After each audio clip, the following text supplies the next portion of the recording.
9వ తరగతి చదువుతున్న ఒక బాబు ఒక అమ్మాయికి షీట్ రాశాడు.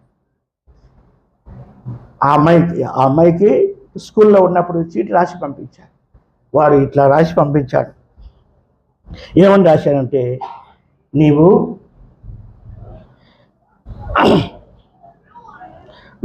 అంటే ఊటికి అని రాశాడు.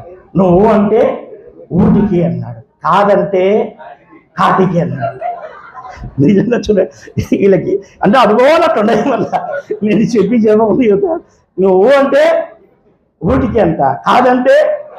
ఈ పాప ఆ స్లిప్ తీసుకొచ్చి ఏం చేయాలో అర్థం కాక, వయసు చిన్న 9వ తరగతి, ఆ పాప కూడా ఆ స్లిప్ తీసుకొచ్చి వాళ్ళ అన్నకి ఇచ్చేసింది. అన్న, మా స్కూల్లో ఒకటి ఇట్లా స్లిప్ రాసిచ్చాడన్నా అనేది. నిజంగా వాళ్ళ అన్న కూడా దేవుని బిడ్డలారా ఒక స్లిప్ రాశాడంట. స్లిప్ రాసి ఈ అమ్మాయికి ఇచ్చి పంపించాడు. ఈ స్లిప్ వానికి అని చెప్పాడంట. నువ్వు అంటే ఉతకడమే,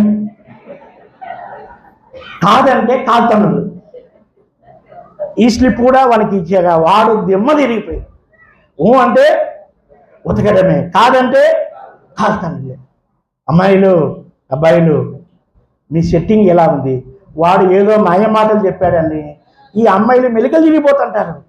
వాడు ఏదో మాయమాటలు చెప్పే లోపల ఇక మీరు ఏమైపోతున్నారు? మెలికలు తిరిగిపోతుంటారు. ఇంకా భూమి మీద వాళ్ళ కాళ్ళు నిలబడకున్నాయి. అమ్మా, ఈ వయసులో ఇటువంటి ప్రేమలో పడిపోవద్దు. చదువు పాడు చేసుకోవద్దు, జీవితాన్ని పాడు చేసుకోవద్దు. అయ్యా బాబు, యవన కాలంలో ఉన్న పిల్లలారా, యవన బిడ్డలారా, ఆలోచన చేయండి. ఇటువంటి దొంగ ప్రేమలకు లోను కావద్దు.